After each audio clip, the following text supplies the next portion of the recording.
Hello বন্ধুরা, রান্নাঘর থেকে আবার একটা রেসিপি নিয়ে চলে এসেছি। তা এখানে আমি আজকে পিঠে বানাবো বেঁচে যাওয়া ভাত দিয়ে। তা এই ভাতগুলো বেঁচে গিয়েছিলো, তা এই ভাত ফেলে না দিয়ে এটা আমি দিয়ে আজকে পিঠে বানাবো। তার জন্য প্রথমে পুর তৈরি করে নেব। একটা প্যান বসিয়েছি, এখানে একটু ঘি দেব, আর এখানে 100 গ্রাম গোবিন্দভোগ চাল নিয়েছি।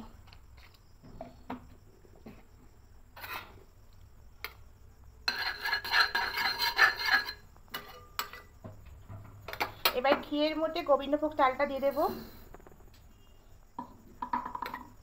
দিয়ে ঘিয়ের সঙ্গে সমস্ত চালটাকে মিশিয়ে নেব।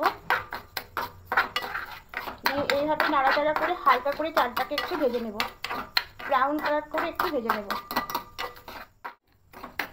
দেখুন এইভাবে করে ভেজে নিয়েছি, একদম ঝরঝরে ভেজে। গ্যাসটা অফ করে দেব। এবার এটাকে ঠান্ডা হতে দেব। এবার এই ভাতগুলোকে একটা মিক্সি জারের মধ্যে নেব।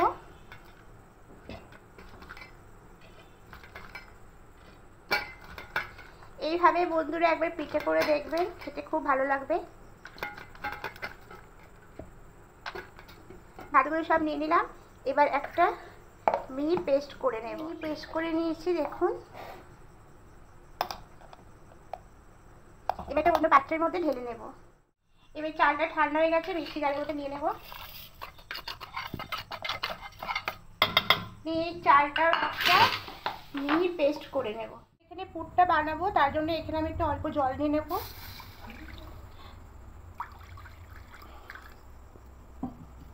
জলটা একটু হালকা গরম হতে দেবো। এবার জলের মধ্যে পরিমাণ মতো চিনি দিয়ে দেবো।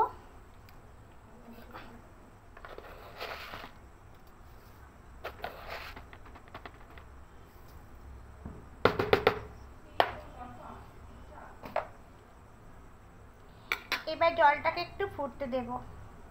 চিনিটা একটু ফুটতে শুরু করে দিচ্ছি, এবার একটু মিশিয়ে নেবো জলের সাথে। এবার এখানে 1 কাপ গুঁড়ো দুধটা দিয়ে দেবো। আপনারা লিকুইড দুধে করলে করবেন, আমি পাউডার দুধে করছি এটা। এবার খুব ভালো করে মিশিয়ে নেব, একটা হ্যান্ডেলের সাহায্যে মিশিয়ে নেব। তাহলে খুব ভালো মেশানো যাবে, ডালা পেকে যাবে না।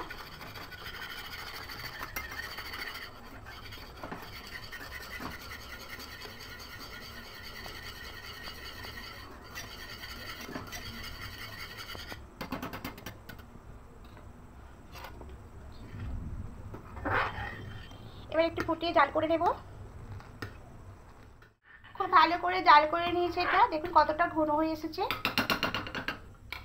এবার এখানে অল্প করে একটু ঘি দিয়ে দেবো। ঘি দিয়ে খুব ভালো করে দুধের সঙ্গে মিশিয়ে নেব।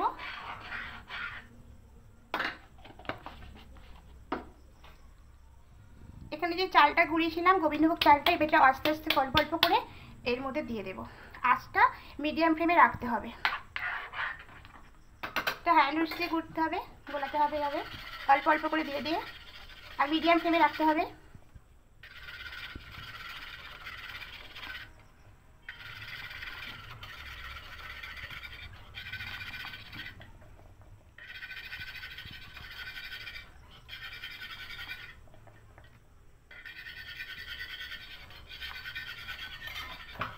এইভাবে পুরোটা একসাথে দিলে হবে না, অল্প করে করে দিতে হবে।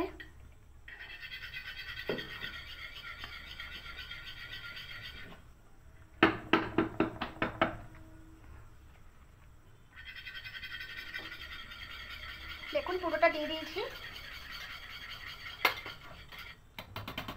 এবার এখানে নারকেল কোড়াটা দিয়ে দেবো। দিয়ে খুব ভালো করে মেশে থাকবো।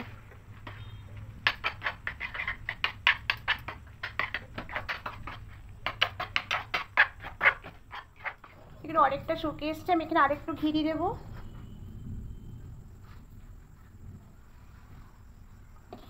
এবার পুরোটা খুব ভালো করে মিশিয়ে নিয়ে অন্য একটা পাত্রের মধ্যে ঢেলে নেব। ঢাকাটা খুলে নেব। এটা ভাতটা নিয়েছিল, সেই ভাতটা এটাকে খুব ভালো করে মাখবো। যেহেতু ভাত একটু নরম, তো তাই একটু সামান্য ময়দা মেশাতে হবে। এর সঙ্গে অল্প করে ময়দা মেশাবো।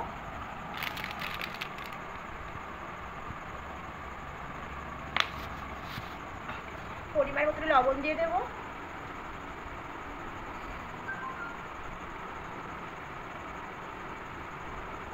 এবার খুব ভালো করে এটাকে মেখে একটা ডো তৈরি করে নেবো। দেখুন এইভাবে একটা ডো করে নিয়েছি, কিন্তু কত সুন্দর একটা ডো হয়ে গেছে। এবার আমি তৈরি করে নেবো পিঠেগুলো।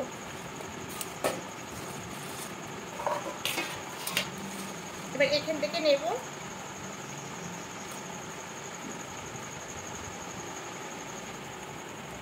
এইভাবে গোল করে নেব,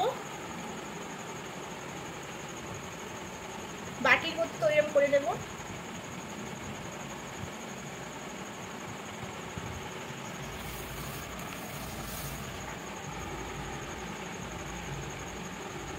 দেখুন এই বাটির মতো করে নিয়েছি। এবার এখান থেকে পুরটা দিয়ে দেব।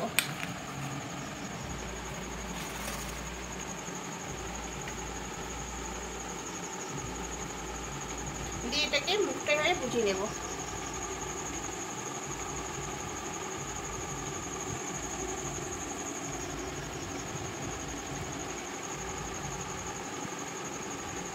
এবার গোল করে নেব, এভাবে গোল গোল বলের মতো তৈরি করে নেব। এভাবে সবগুলো পাকিয়ে নিয়েছি দেখুন। এবার এখানে একটা এরকম ফুটো ফুটো বাটি নিয়েছি, এই বাটির মধ্যে আমি অল্প সাদা তেল দিয়ে দেব। এইভাবে তেল দিয়ে খুব ভালো করে লাগিয়ে নেব, তাহলে এগুলো খুব তাড়াতাড়ি উঠে আসবে। মাখিয়ে নিয়েছি, আর এখানে হাঁড়িতে জল বসিয়েছি, জলটা ফুটতে শুরু করে দিয়েছে।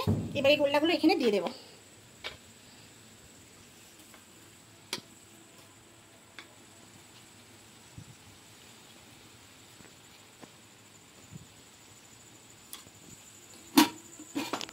এবার ঢাকাটা খুলে নেব, দিয়ে এখানে বসিয়ে দেব।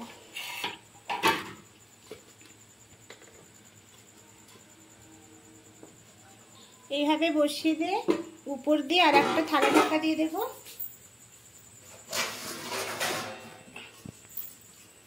প্রথমে এইভাবে একটা কাপড় নেব, কাপড়টা এইভাবে দিয়ে দেব।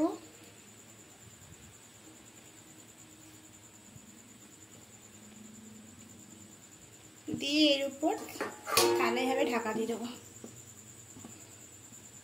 ভারী জিনিস এর উপর দিয়ে দেবো, দিয়ে এইভাবে 15 মিনিট রেখে দেবো। এবার নামিয়ে নেব।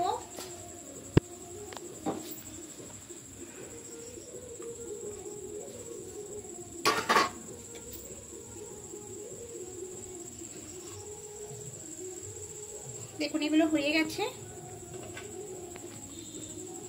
এবার এগুলো সব এখানের মধ্যে ঢেলে দেব, দিয়ে বাকিগুলো আবার বসিয়ে নেব।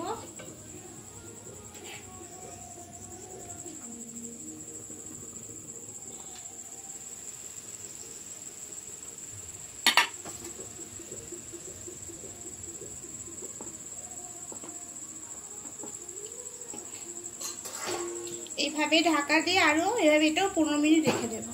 সবগুলো নামিয়ে নিয়েছি, দেখুন কত সুন্দর হয়েছে। এবার আমি একটা প্লেটে সব সাজিয়ে নেব।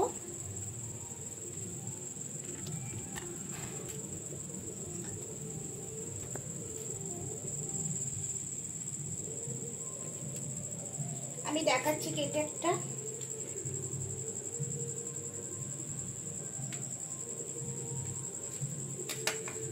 দেখুন কতটা সুন্দর।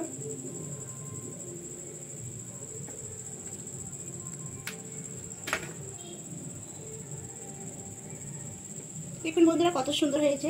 বেঁচে যাওয়া ভাত দিয়ে এত সুন্দর যে বানানো যায়, দেখুন কতটা নরম, আর ভেতরে একদম পুরে ঠাসা।